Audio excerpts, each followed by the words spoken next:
The Assembly will hear an address by His Excellency Alejandro Giammattei, Falla, President of the Republic of Guatemala.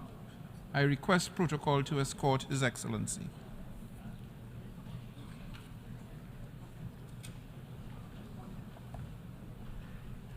On behalf of the General Assembly, I have the honor to welcome His Excellency Alejandro Giammattei Falla, President of the Republic of Guatemala, and to invite him to address the Assembly.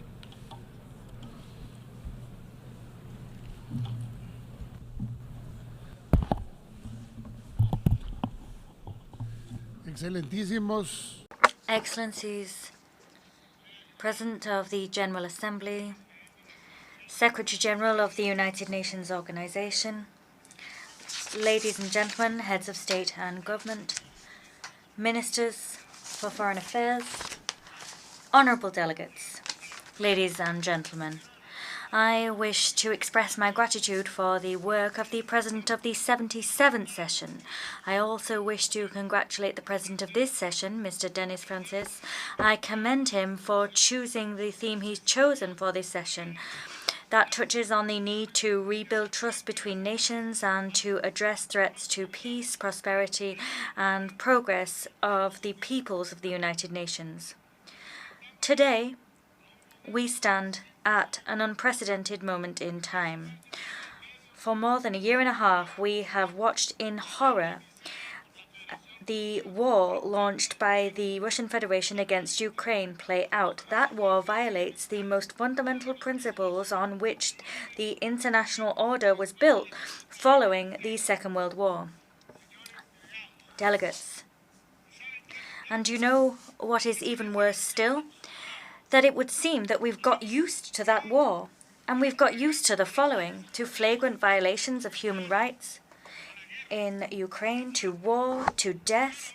Worse yet, instead of tackling all of the above, we've got used to turning a blind eye in the face of a tragic and harsh reality that we pretend to ignore. All of this has led to mistrust between human beings, to inequality between nations, to non-compliance with peace agreements, and under these circumstances, prosperity and progress of humankind is impossible.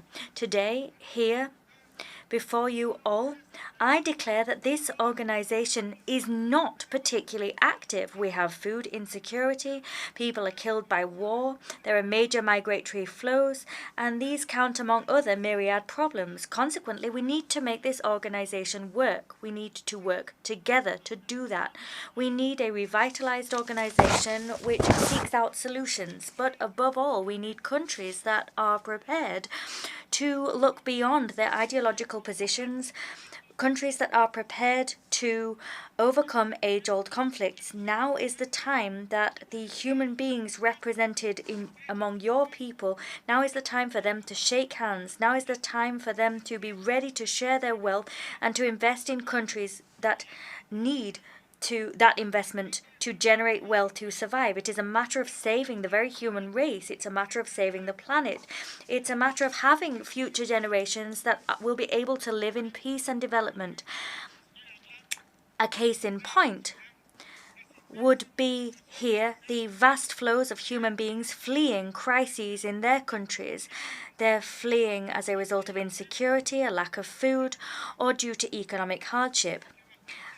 Consequently, under this new order that we need to usher in, we have to build a United Nations striving for peace and human development. We must demand adherence to international law. We must demand respect for the principle of the peaceful resolution of disputes, and we must demand the respect of the self-determinations of peoples. In order for these goals to be achieved, every country must raise its voice. Every country needs to say enough is enough. And today my country adds its voice to those crying out to say enough is enough. My country is adding its voice to the global call for the immediate withdrawal of Russian forces, for the respect of the territorial integrity and unity of Ukraine within its internationally recognized borders. Slava Ukraini.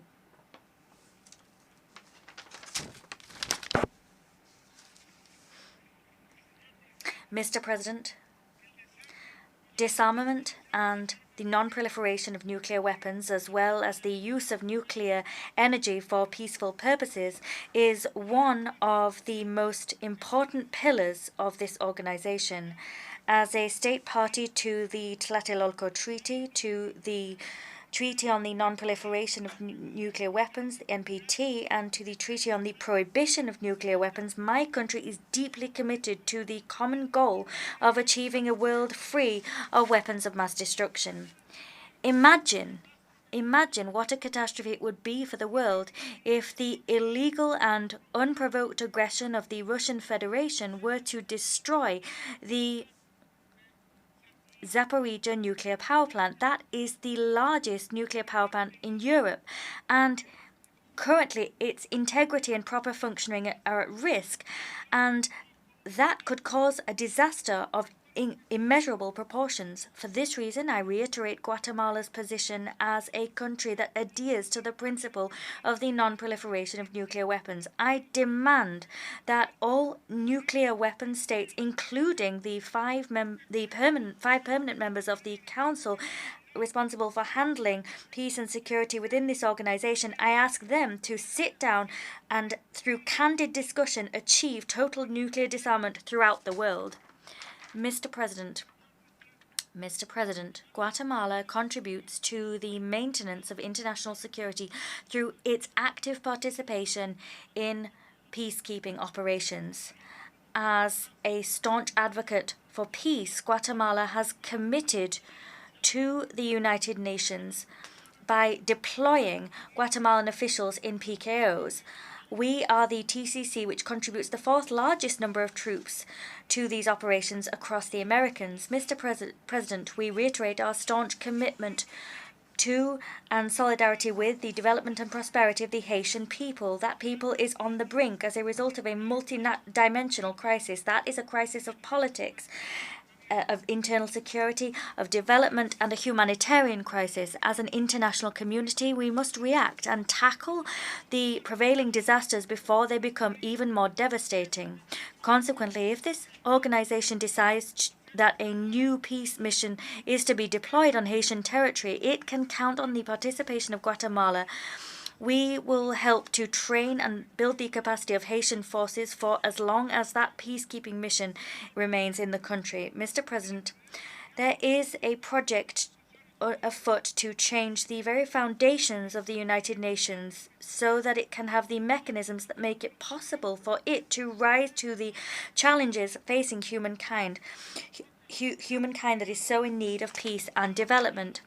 Guatemala calls upon this community of states to rapidly move forward with a proposal drafted under the aegis of country-level experts. That proposal should define the substantive reforms necessary in the United Nations so that it can return to the commendable path it embarked upon following its foundation in 1945. Over the years, we have strayed too far from that path. I would propose that without delay, we undertake a fourth amendment to our founding charter. These amendments must ensure that it adopts a new approach, that it is in sync with our current times. Of course, these are difficult times, but ours is an era which brings with it major opportunities. When making these amendments, we must ensure proper recognition for the sovereign equality of states. That must be a reality. The resolution of conflicts between countries via peaceful means must be an obligation. Nuclear energy must be used exclusively with peaceful purposes, but perhaps the most important of all is that when amending this charter, the members of the United Nations exclude no one. As our holy book, Popol Vuh, states, it is the holy book of one of the greatest civilizations of the world, the Maya civilization. It states, no one must stay behind. Everyone must rise up. Today I wish to say to you that I am the leader of a founding nation of the United Nations. As such, I recognize that the transformation of this body will prompt a radical shift in multilateralism. That new multilateralism must recognize the importance of inclusion and the universality of this organization. How can it be that in the midst of the 21st century, this organization keeps a country like Taiwan outside its doors? That country is one which contributes to science, high technology, healthcare, development, and many other fields. But what's most significant is that we have kept the Taiwanese citizens from having a voice that represented in this organization. Guatemala exhorts the United Nations to use any and all means necessary to guarantee international peace and security on the Taiwan Strait. Moreover, we condemn the constant and ever-increasing military maneuvers seen in the waters and airspace around Taiwan. These maneuvers imperil security in the region and affect international transport and trade. Mr. President, 4 years ago, I took office as the President of the Republic of Guatemala, and over that time, I have heard great speeches made. I have seen great treaties signed and great commitments made to halt climate change. I want to say to you all today that the world is in a worse state than it was 4 years ago, because more than speeches, commitments, and treaties, what the world needs is action. The region that suffers most the ravages of climate change is the Caribbean and the Central American region. And that is true despite the fact that we produce an infinitesimal percentage of global greenhouse gases. And in spite of that fact, we are the ones that suffer the most damage year on year. Our resources are being depleted, and we must get into debt to rebuild countries which next year are simply damaged once more. This prompts us to take out loans from international sources which are only too happy to grant them. But these are organizations which live off immorally high interest rates. However, the reports issued by United Nations rapporteurs talk about the scant development of our peoples. They point it out to us and they criticize us. But who is pointing the finger at those who, following their industrialization and as a result of their paltry commitment to tackling the effects of climate change and greenhouse gases, cause the death of human beings throughout the world? There are countries that neither accept UN agreements on climate change nor pay their contributions to the climate budget. These nations Neither do these nations take responsibility for the toxic pollution of their industries, and far less for the destruction that these industries cause. Is that fair? Mr. President, the serious threat posed by the consumption of drugs, particularly synthetic drugs, must be a source of grave concern to the international community. These drugs represent an invisible enemy that is affecting health and that is also undermining governance and hampering development in various countries. This organization must alter the way in which it broaches this issue. As part of this shift, countries must understand that transnational crime must be fought transnationally, because it is a fact that the major consuming countries are the chief culprits of money laundering. They launder the money that is made from drugs, and that means that this fight is a global responsibility. We have to put an end to this scourge. The fight against drug trafficking, including against synthetic drugs, must be a joint one and a coordinated one. Information as part of this fight must flow in accordance with applicable domestic and international legislation. It is necessary to implement effective strategies to tackle the criminal organizations responsible for the deaths of hundreds of thousands of people every year. A world free of drugs will not be achieved without a world committed to fighting against them. Mr. President, Guatemala is unstintingly committed to promoting food security and to fulfilling the zero hunger goal, which is part of Agenda 2030 for Sustainable Development. In this spirit, we have increased our budget for feeding our citizens, and we have strengthened our school feeding law. The goal of that law is to guarantee the feeding of girls, boys, and teenagers of school age in a sustainable fashion, and the ultimate goal of that action is to guarantee that these groups have a dignified, healthy, and active life. I am proud to inform you that in 2022, these efforts benefited 2.6 million students in public education establishments. Guatemala also notes with alarm that there has been the suspension of the Black Sea Grain Initiative. We underscore at this juncture the risks that non-renewal poses for food security across the world. It hampers humanitarian operations which themselves contribute to alleviating hunger at a global level, and its non-renewal destabilizes food prices. We condemn the use of hunger as a weapon of war. Doing that is a violation of human rights and of international humanitarian law. We call for reason to prevail. We call for cooperation. And we call upon all to avoid a further worsening of the global food situation. Mr. President, a topic which seemed to not be particularly important, but which should have been treated as pivotal within a revitalized organization, is cultural heritage, because the mosaic of cultural diversity of our world is under threat. That threat is particularly acute in times of war. We must strengthen and safeguard the evidence of our past. Having that evidence is vital to understand our present and to build our future. In Guatemala, we've worked arduously to implement the principle of caring for a heritage and to display our heritage and our millennia-old cultural richness to the world. It was deeply satisfactory and a source of great pride to see our celebration of Holy Week declared as an intangible heritage of humanity.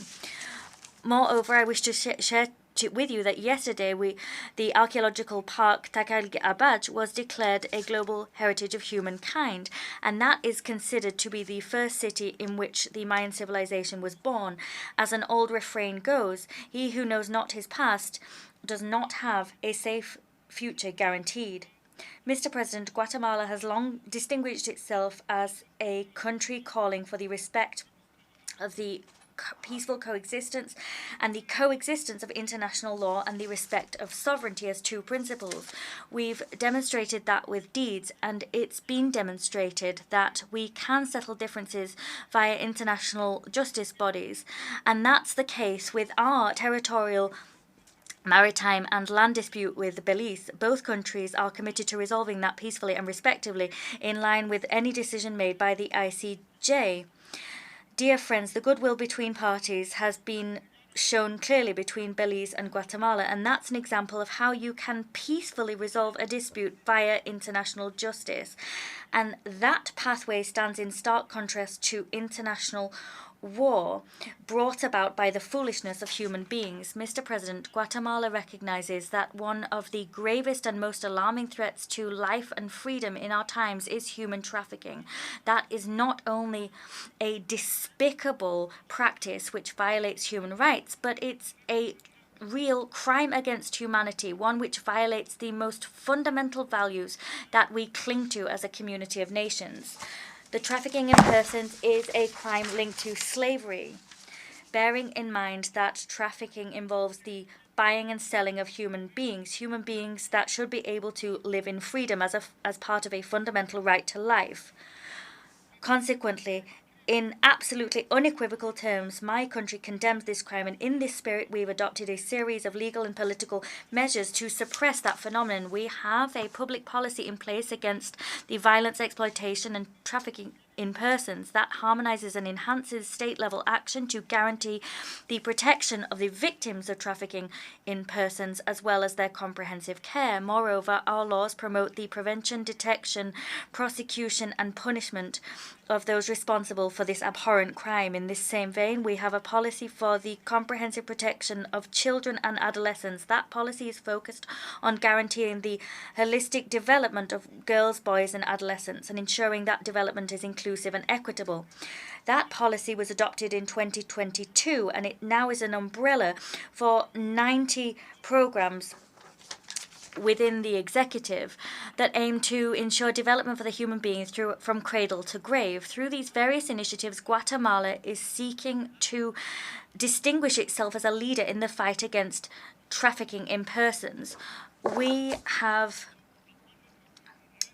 made this our priority. It's a scourge that we want to halt, to bring in human dignity, because the numbers of persons trafficked are on the rise. I must remind you that the gross profit made by trafficking in persons exceeds the profit made by the international arms trade, and soon these profits will surpass those garnered by the illicit drug trade.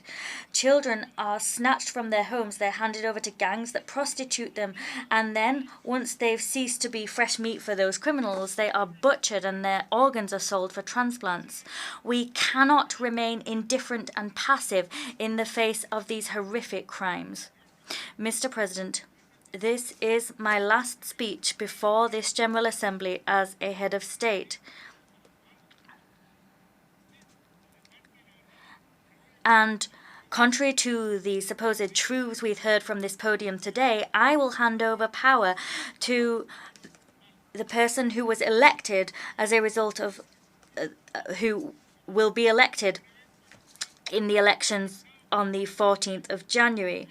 The elections we've already seen were rooted in unnecessary international involvement. That involvement and interference was unnecessary because our democracy is not perfect, but it has been a democracy which has allowed us to have the peaceful handover of power and respect of the Constitution. And we have a continent where some presidents fight to stay and cling to their jobs, and they allow re-elections which go against their own constitutions, but we have remained faithful to our constitution and the principle of democratic handover every 4 years. I now wish to conclude. The United Nations is facing the greatest challenges of its time. We have challenges in front of it which require us to be strong. We need to remain united. We need to be ready for action. Global peace was something we took for granted for years, but now there needs to be a major international covenant, a covenant which moves beyond differences, goes beyond colours, which does not, which goes beyond countries and national borders. This covenant needs to place human beings at its heart. Citizens need to be the front runners. People and protecting them should be our ultimate goal. We need to halt wars. That seems a pipe dream today. Today, we have a major imperative to heed. But whatever you may believe, let us fight for peace. Wherever you may be, let us fight for peace. Whatever your situation, let us fight for peace. If we don't do that, we'll one day wake up and we'll have been invaded or killed by others. That's why we must stand united. We must strive so that one day we can, as citizens of the world, wake up in a climate of peace, progress and development. I thank you.